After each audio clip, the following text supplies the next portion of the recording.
حدیث میں آتا ہے کہ تم میں سے ہر شخص اللہ کے سامنے ایسے کھڑا ہوگا کہ اس کے اور اللہ کے درمیان کوئی تھرڈ پرسن نہیں ہوگا.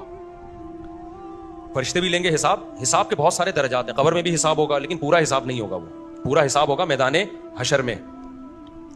قبر کی مثال ہے خواب کی. آپ برے اعمال کرتے ہو, جب سوتے ہو تو چترول لگ رہے ہوتے ہیں آپ کو خواب میں, ٹھیک ہے نا, الٹی چیزیں آ رہی ہوتی ہیں, بعض دفعہ یہ بھی ہوتا ہے. تو قبر کی مثال تو برزخ کی ہے, ایک خواب کی مثال ہے.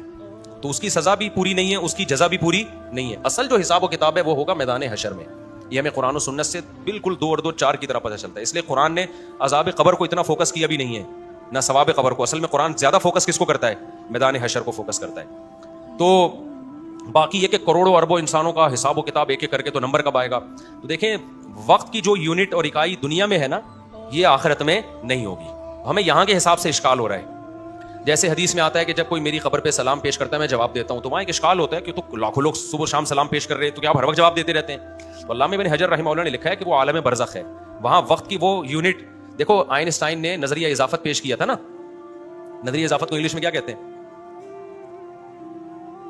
بہرحال نظریہ اضافت ہی ہم کہہ لیتے ہیں فی الحال. یعنی ہم کسی بھی چیز کو کسی دوسری چیز سے سمجھتے ہیں. آسان لفظوں میں ہم یوں, اگر میں سمجھتا ہوں ٹیمپریچر اتنا ہے, بھائی ابھی ٹیمپریچر چل رہا ہے 30 ڈگری, ایک مثال دے رہا ہوں, تو 30 ڈگری کیا ہے؟ یہ ہم نے زیرو ایک فرض کیا ہے کہ جس پہ پانی جم جاتا ہے اس کو ہم نے کیا کہہ دیا؟ زیرو. یہ فرضی چیزیں ہیں ساری.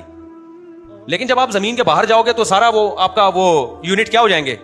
وزن کے بھی یونٹ چینج ہو جائیں گے آپ کے. آپ یہاں 70 کلو کے ہو, خلا میں جا کے تو آپ 0 کلو کے ہو. تو کیا مطلب آپ اندر سے میث ختم ہو گیا آپ کے اندر؟ بھائی زمین کے یونٹ الگ ہیں, وہاں وزن کے یونٹ الگ ہیں. ہر جگہ سردی گرمی خزاں بہار یہ سب ایک دوسرے سے پہچانتے ہیں. تو ہم یہاں کے حساب سے اس کو سمجھنے کی کوشش کر رہے ہیں. تو برزخ کے دیکھو قبر میں جو بیچارہ پڑا ہوا ہے, اب قیامت تو آئے گی پتہ نہیں 1000 سال کے بعد ہے 500 سال کے بعد ہے, تو 500 سال تک تو اس کا بیڑا گرک ہو جائے گا. اگر عذاب نہیں بھی ہو رہا تو 500 سال انتظار ہی عذاب ہے نیک آدمی کے لیے. 500 سال آپ کو کوئی ایئرپورٹ پہ بٹھا کے چلا جائے کہ تمہیں جنت لے جائیں گے, جہاز آنے والا ہے, تو کہے گا یار میں جہنم میں ٹھیک ہوں. 500 سال تک انتظار کون کرے گا؟ تو کتنے نیک لوگ ہیں جو قبروں میں پڑے ہوئے ہیں, وہ طویل عرصہ, لیکن وہ طویل آپ کو طویل لگ رہا ہے. مرنے کے بعد وقت کے یونٹ کیا ہو گئے؟ چینج. اس کے لیے 1000 سال ہو سکتا ہے چند سیکنڈ ہو. ایسے بھی لوگ ہوں گے ادھر قبر میں گئے, اللہ نے ان کے ساتھ جیسے حدیث میں آتا ہے جنت کی کھڑکی کھول دی, بڑے مزے میں 5 منٹ گزرے تھے کہ کھڑے ہو گئے, بھائی قیامت ہے حساب و کتاب عین ممکن ہے. ان کو لگے یہ کتنا ٹائم ہے. بلکہ قرآن میں تو آتا ہے کہ میدان حشر میں لوگ اس دنیا کے بارے میں کہہ رہے ہوں گے کہ ہم ایک دن رہے ہیں, یعنی یہ 60-70 سال ان کو کتنا لگ رہا ہوگا؟ ایک دن لگ رہا ہوگا. تو یونٹ سارے چینج ہو چکے ہوں گے.